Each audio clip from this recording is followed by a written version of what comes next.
168 թեմի հարգելի հետևողներ, կզրուցենք հանրապետական գործիչ Արտակ Զաքարյանի հետ։ Պարոն Զաքարյան, պարբերաբար թիրախավորվում է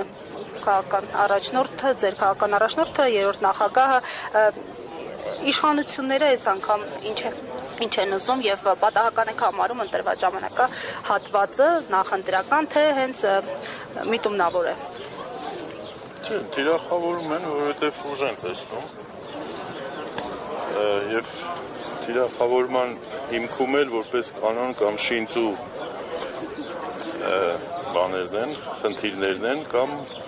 մաքուր զրպարտություններն են, եթե քաղաքական մասով վերցնենք։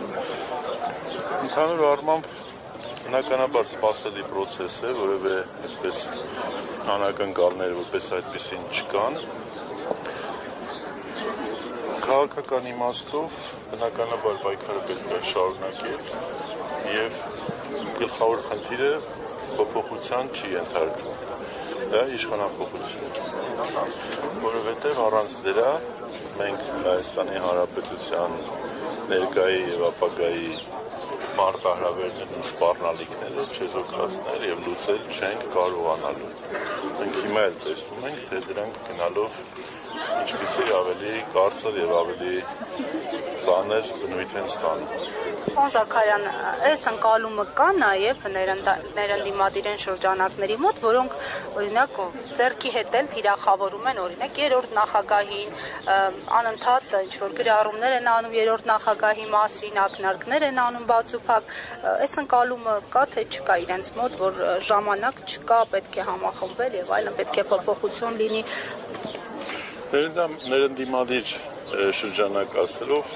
շատ ավելի լայն սպեկտր պետք է դիտարկենք, այդ լայն սպեկտրում կան նաև ընկալումներ եւ կան նաև այնպիսի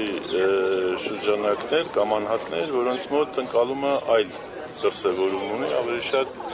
անձնական խմբային շահերով պայմանավորված։ Այսինքն կան